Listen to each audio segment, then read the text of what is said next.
দীর্ঘ ১ মাস পরে ওকে খুঁজে পেলাম রাস্তার মধ্যে। এই একটা মাস আমরা সকাল, দুপুর, রাত প্রতিটা সময় ওকে খুঁজেছি। বাট কখনো ওকে পাওয়া যায়নি। আজকে বৃষ্টির ভিতর হঠাৎ করে ওকে রাস্তায় খুঁজে পাওয়া যায়। আর আমাদের সকল কাজকর্ম বাদ দিয়ে আমরা চলে আসি ওর পায়ের দড়ি কাটার জন্য। কারণ এটা শুধু একটা দড়ি ছিল না। ওর জীবনের সবথেকে বড় কষ্টের একটা ব্যাপার ছিল এটা। কারণ এর জন্য কখনো খাবার খেয়ে যেতে পারতো না। শারীরিক অসুস্থতা, দুর্বলতা। তাই এটা খোলাটা আমাদের জন্য খুব বেশি ইম্পর্টেন্ট ছিল।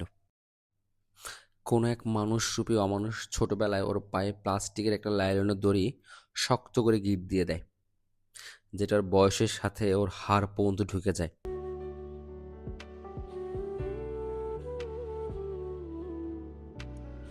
ফলে ওর প্রতিটি পদক্ষেপই ওর জন্য অসহনীয় যন্ত্রণার কারণ হয়ে দাঁড়ায়। অবশেষে ওকে খুঁজে পাই এবং নিরাপদে এটা কাটার সময় আরও একটি গুরুতর স্বাস্থ্য সমস্যা ধরা পড়ে।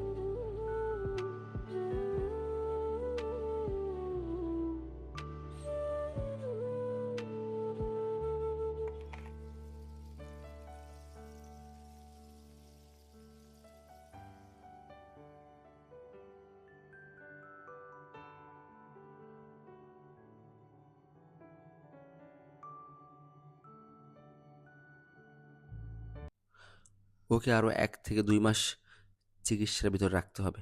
তারপর হয়তোবা পুরোপুরি সুস্থ হতে পারবে।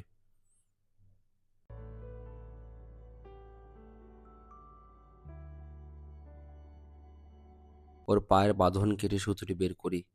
কিন্তু এখানেই গল্পের শেষ নয়।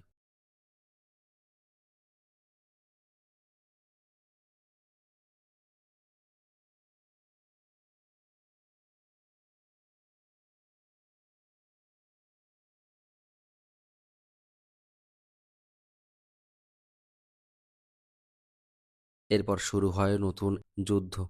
ওকে সুস্থ করে তোলা নতুন এক লড়াই। এই লড়াই শুধু আমরা একা লড়াই করি না। আপনার সাথে থাকেন এ ধরনের অসহায় রাস্তার প্রাণীদের পাশে থাকতে। আপনাদের ভালোবাসা, শেয়ার এবং সহযোগিতা আমাদের জন্য অনেক বড় শক্তি।